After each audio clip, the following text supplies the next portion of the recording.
Hey, what's up everyone? In today's video, I want to answer the question, should you ever pay off your collections, especially if you're trying to purchase a house?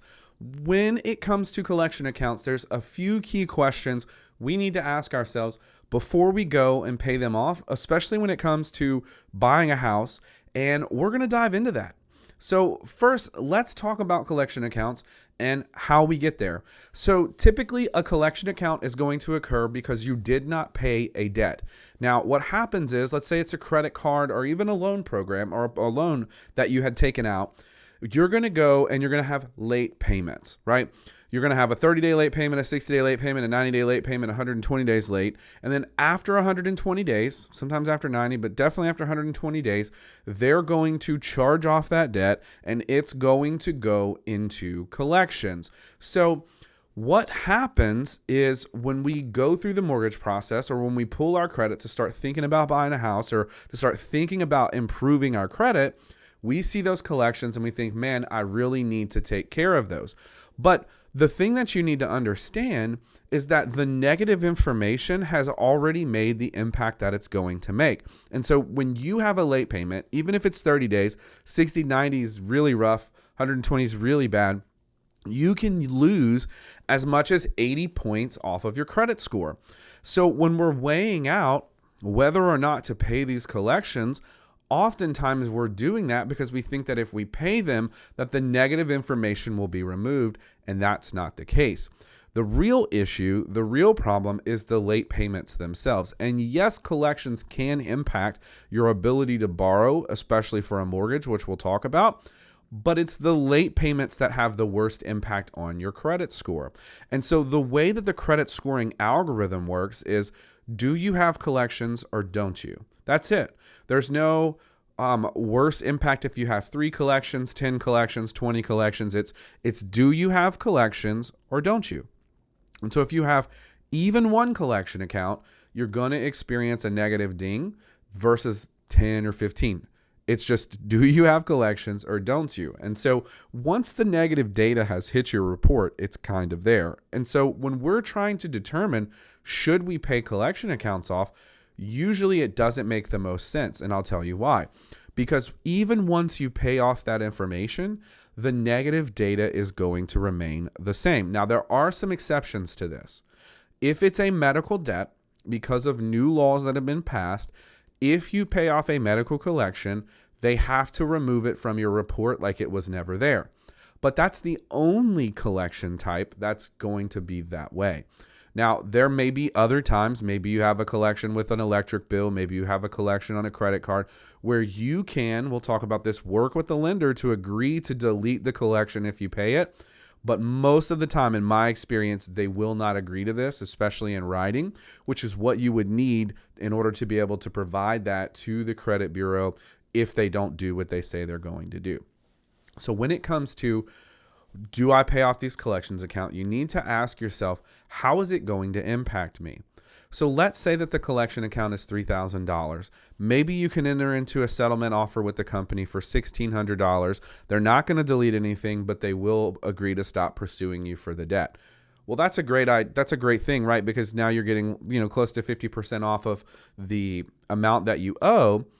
But is it actually going to help you? And the answer is 9 times out of 10, it's not.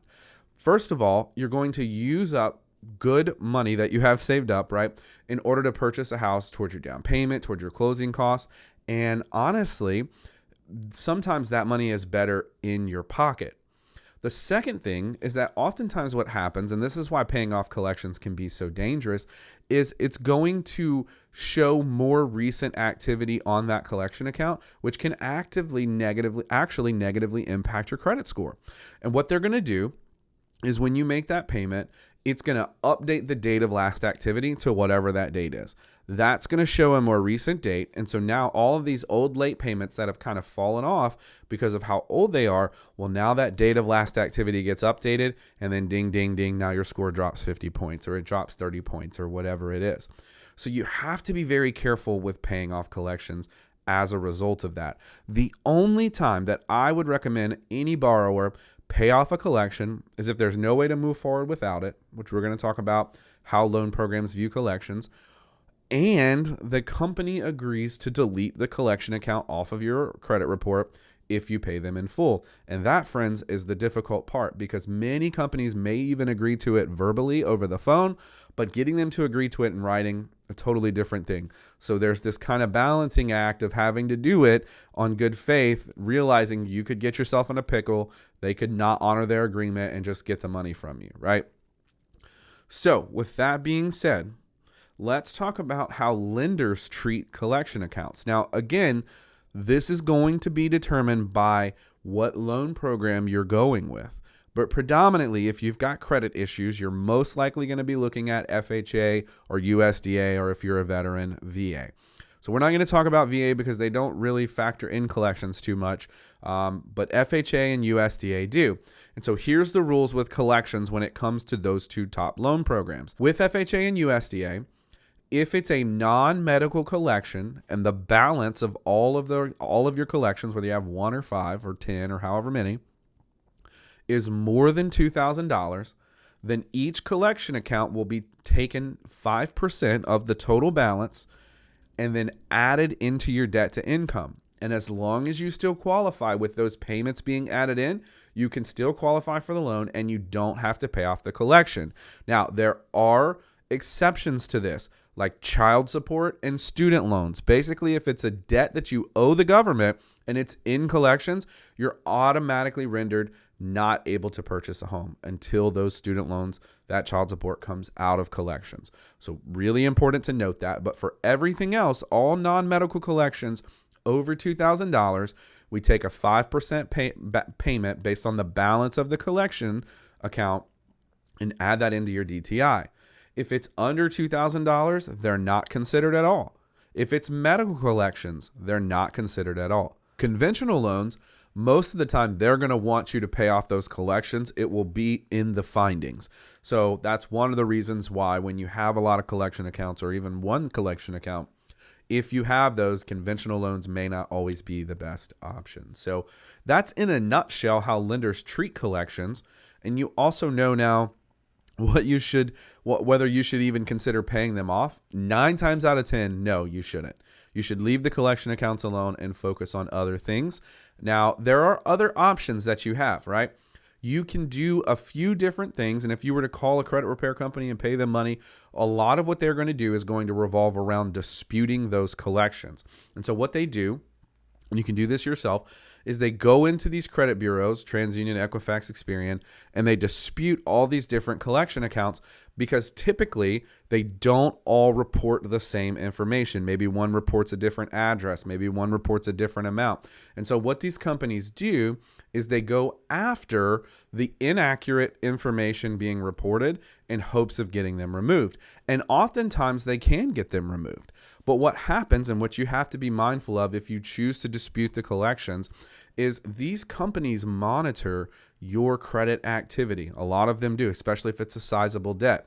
And when they see that you've applied for an auto loan, when they see that you've applied for a mortgage, what they will do is that magically that collection account will pop back up on your account. Your score will go down. And then it kind of creates issues. The other thing to know about disputing collection accounts is that FHA, if you have more than, I think, $1,000 in disputes, they actually have to come out of a disputed status in order for you to be able to proceed with the loan. Or you have to do what's called a manual underwrite, which we do, but they're just more complicated. So those are things you should know going into it whenever you're getting ready to purchase a home. So anyways, guys, I hope this answers your question about whether or not you should pay collections. Again, typically not a great idea. It's always a conversation to have with your lender before you do that, because you don't want to go spend all the money that you had to buy a house when you could have probably used that, bought a house, not paid off the collections, and been okay. So anyways, if you like this video, please like this video. Please subscribe to the channel so you never miss another video. And hey, drop me a comment. Tell me what you think, and I'll talk to you soon.